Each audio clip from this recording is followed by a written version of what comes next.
حضرت مولانا طارق جمیل صاحب ہم ان کی خاک کے برابر بھی نہیں ہیں. ان سے اللہ نے جو ہدایت کا کام لیا اس کا 10واں حصہ بھی ہم نہیں کر سکے. بہت بڑے بزرگ ہیں لیکن کوئی کتنا بھی بڑا عالم ہو اس سے مسٹیک ہو سکتی ہے. حضرت سے یہ غلطی ہوئی ہے. مولانا طارق جمیل صاحب پہ مجھے بہت ترس آتا ہے کیونکہ میں ان کے مجاہدے جانتا ہوں، کیسے زندگی میں دولت کو لات ماری ہے انہوں نے، کیسے مجاہدوں میں ٹائم گزارا، پوری زندگی تبلیغ میں چل چل کے پہیا بن گئے. آج ہر دوسرا آدمی یہ لینڈ کروزر میں گھومتے ہیں، یہ بھائی وہ کروڑ پتی خاندان میں پیدا ہوئے ہیں، پھر بھی انہوں نے دولت کمائی نہیں، جو کچھ ملا باپ کی وراثت ہے. تو اس پہ کیوں تنگ کر رہے ہو کسی کو؟ آخری عمر میں، بڑھاپے میں ان کا احترام کرو. کوئی علمی کسی پہ کوئی اعتراض ہے تو وہ شائستہ انداز میں بیان کر دو. کیسی انگلیاں اٹھا رہے ہیں دربار میں جانے والے، کبھی 1 روپے کے لیے کسی سرکاری دربار میں نہیں گئے ہیں، وہ 1 روپے لینے کے لیے بھی نہ کسی سے ملے ہیں. جب ملے ان کو تبلیغ کرنے کے لیے ملے ہیں، وہ مبلغ ہیں، دائی ہیں. اور یہ جتنے لوگ اعتراض کر رہے ہوتے ہیں نا، خود ان کا ذرا سا بھی کام ہونا تو پھر دیکھو یہ کیسے درباری بنتے ہیں. یہ تو جس کو باپ سے دولت ملی ہے اس کو بھی چین سے نہیں جینے دیتے. باقی کوئی اعتراض ہے کرو. ہاں کچھ یہ ضرور ہے کہ ایسے مشہور لوگوں کو بعض دفعہ کچھ دائیں بائیں لوگ کیش کرا رہے ہوتے ہیں. دائیں بائیں کچھ لوگ ایسے ہوتے ہیں جو ان کے نام کو استعمال کر رہے ہوتے ہیں. تو وہ ٹھیک کا مطلب یہ نہیں کہ ان کے دائیں بائیں کوئی بھی ہوگا وہ بھی 100% ٹھیک ہی ہوگا. بہت ہم نے بھی اپنے ساتھ دیکھا ہے. ہم تو اتنے بڑے آدمی ہیں نہیں، لیکن ہمارے نام کے منجن لوگ بیچ رہے ہوتے ہیں، ہمارے نام پہ کیا کیا 2 نمبریاں ہو رہی ہوتی ہیں. لیکن مولانا کو ہم ذاتی طور پہ جانتے ہیں، سخاوت کا دریا ہیں، غریبوں کے لیے، مساکین کے لیے. اخلاق ان کے دیکھو یار، اتنا حوصلہ، اتنی برداشت میرے اندر تو نہیں ہے، صحیح بتا دو. عبادت گزار ہیں، تہجد گزار ہیں تو، لیکن طنز دیکھو، طنز دیکھو. ہر دوسرا آدمی مالداروں سے ملتے ہیں، غریبوں سے نہیں ملتے. تم نے ملتے ہوئے دیکھا ہے ان کو؟ غریبوں سے ملتے ہیں کہ نہیں ملتے؟ ان کی ویڈیوز آ جاتی ہیں جب دولت مندوں سے مل رہے ہوتے ہیں. ٹماٹر والے سے ملتے ہیں تو کوئی ویڈیو نہیں بنا رہا ہوتا، کیونکہ پروگراموں میں ویڈیوز بنتی ہے نا، ہر جگہ تھوڑی ویڈیو بنتی ہے. ہیجڑوں پہ محنت کریں تو یہ ان کا حوصلہ ہے. کہتے ہیں دیکھو ہیجڑوں کے پیچھے پڑے ہوئے ہیں. یار تم جاؤ 2-4 منٹ کسی ہیجڑے کے ساتھ بیٹھ کے تبلیغ کرو، اس کو تمہیں اندازہ ہو جائے گا. تو بس کر دو منفی باتیں پھیلانا، بس کر دو. اور پتہ ہے یہ منفیت بار بار، وہ بھی برا، وہ بھی برا، وہ بھی برا، وہ بھی ایسا، سب خراب ہیں، یہ صحیح ہیں 4-6 آدمی بس دنیا میں جو کمنٹس کر رہے ہوتے ہیں نیچے.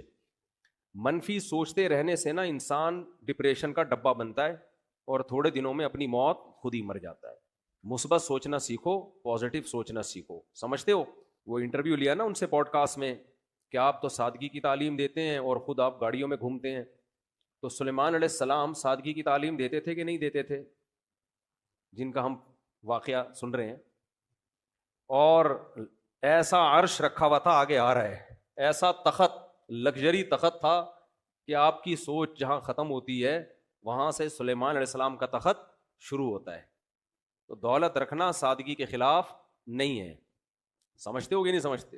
ایک صاحب کہنے لگے MTJ کی پروڈکٹ کی قیمتیں دیکھو تو ہوش اڑ جاتے ہیں. تو مت خریدو نا، ساتھ والی غریب والی دکان سے خرید لو.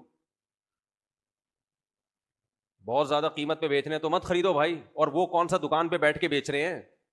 تو نیچے لوگ ان کا بزنس سنبھالا ہوا ہے، نام ان کا استعمال ہو رہا ہے، اور اگر بیچ رہے ہیں ڈبل ٹرپل کر کے بیچ رہے ہیں تو آپ مت خریدو نا. آپ کا دماغ خراب ہے، وہیں سے لوگے آپ. انہوں نے کہا ہے کہ جو میرے MTJ سے جو خوشبو نہیں خریدے وہ دار اسلام سے خارج ہے. مت خریدو یار، آپ بے وقوف ہو. تو پرسنل لائف میں اس طرح سے، جو میں نہیں کہہ رہا وہ فرشتے ہیں ان سے غلطی نہیں ہو سکتی، کوئی علمی لحاظ سے کسی پر کوئی اشکال ہو تو مہذب طریقے سے کیا جا سکتا ہے، وہ ٹھیک ہے. وہ تو اللہ کے پیغمبر کے علاوہ کوئی بھی غلطی سے پاک نہیں ہے. حضرت مولانا طارق جمیل صاحب ہم ان کی خاک کے برابر بھی نہیں ہیں. ان سے اللہ نے جو ہدایت کا کام لیا اس کا 10واں حصہ بھی ہم نہیں کر سکے.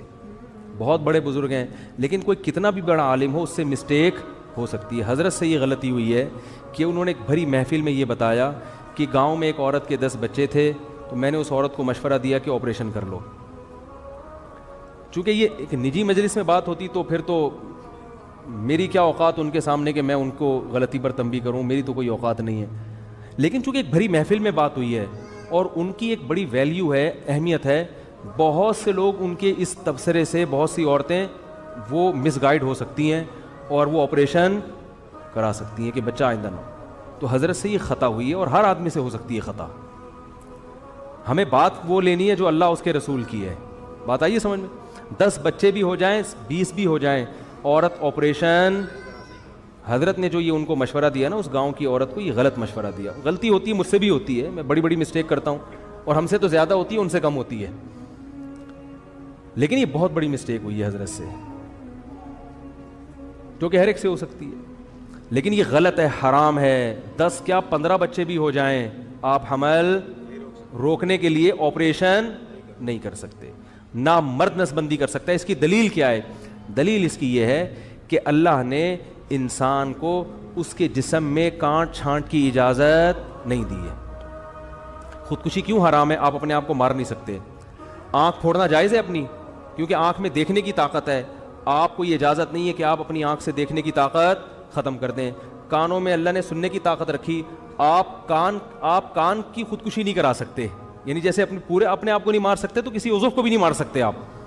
بات آ رہی ہے سمجھ میں؟ تو اسی طرح یاد رکھو، عورت میں جو اللہ نے قوت تولید رکھی ہے، کوئی ایسا طریقہ اختیار کرنا کہ یہ سرے سے قوت ہی ختم ہو جائے، تو عورت نے اپنے اس عضو کو ناکارہ بنا دیا. تو جیسے آنکھ کو اندھا بننا جائز نہیں آپ کے لیے، ناک کاٹنا کان کاٹنا جائز نہیں، تو اسی طرح عورت کے لیے قوت تولید ختم کرنا حرام ہے، کیونکہ یہ قرآن کے بالکل خلاف ہے. قرآن میں آتا ہے کہ شیطان نے یہ کہا کہ میں ان کو حکم دوں گا فَلَا يُغَيِّرُنَّ خَلْقَ اللَّهِ، اللہ یہ اتنے باغی ہو جائیں گے کہ تیری بنائی ہوئی تخلیق کو تبدیل کرنے شروع کر دیں گے. یہ یعنی تو نے جو جس ڈیزائن میں پیدا کیا ہوگا نا، اس تخلیق کو کیا کر دیں گے یہ. تو عورت میں اللہ نے تولید کی صلاحیت رکھی ہے. عورت وقتی طور پر حمل روکنے کی تدبیر اختیار کر سکتی ہے کسی ضرورت سے، جیسے صحابہ بھی کرتے تھے، لیکن قوت تولید کو کسی قیمت پہ ختم نہیں کر سکتی. یہ پھر اللہ کی بنائی ہوئی تخلیق کو کیا ہے، اور یہ سب کے نزدیک حرام. دیوبندی بھی علماء بھی حرام کہتے ہیں، بریلوی علماء بھی حرام کہتے ہیں، اہل حدیث بھی اس کو حرام کہتے ہیں، کہیں سے بھی فتویٰ لے لو. عرب علماء بھی حرام کہتے ہیں، عجم بھی حرام کہتے ہیں، جامع